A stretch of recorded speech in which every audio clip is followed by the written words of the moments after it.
I think we have a big advantage that I had an experience. First of all, that I had an experience as very young when I was stupid and I didn't know that you don't do things like that. So I did things that, or I approached people, I approached companies that I wouldn't dare to do when if I was 20 years older, and that taught me a lot. Also, growing up in Israel and starting a business in Israel, which is a place which is a very competitive and a very, yeah, you need to survive and you need to be strong to survive. It taught me a lot, which here in Holland it's all very easygoing, and at least that's for me coming from the outside. That's the feeling.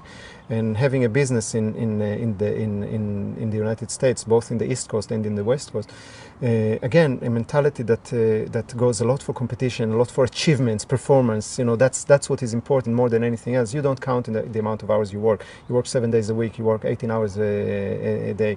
You don't take vacations. I mean, I came to Holland and everybody's, I mean, all those people are working half a job, you know, like 20 hours, 30 hours, 40 hours. I never heard it before I went to Holland for 40 hours a week. You know, 80 hours, that's a reasonable, you know, working week. And that's without doing what you're doing at home. This is just the office work.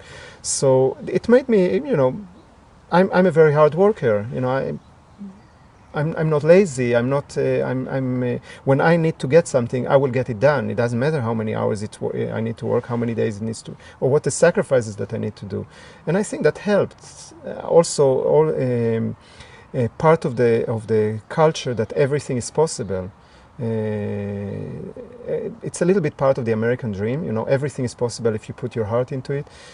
While here in Holland I heard a lot the sentences, oh, it's impossible, or it's difficult, from observing different cultures over different years in different places, and mainly from a business point of view. So it's not about bad or good, it's just that, or you know, it's just that how I see that is that in Holland life is good.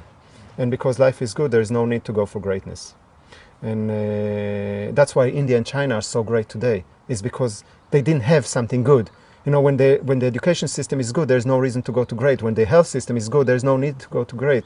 But then when the education system sucks, then there is something to go for. And I think that I grew up in that. I grew up in that this way in Israel when it wasn't that good. And I don't know if in the States it wasn't that good, but there was this strive. But here in Holland, good is goed genoeg, and it's in the education system. I mean, I moved my daughter from the education system here in Holland because I couldn't stand it when they tell her that when she's bored in school and she wants challenges, and they say, "Hey, you're doing goed genoeg." You know, I can't take it and that's something in my blood. It's something that I will get excited, I will get passionate, I will get loud in a training when somebody will come and says, you know, why should I grow? Why shouldn't I stay small if I can make enough of a living? I can't accept that because you're not fulfilling your potential. You're like dead.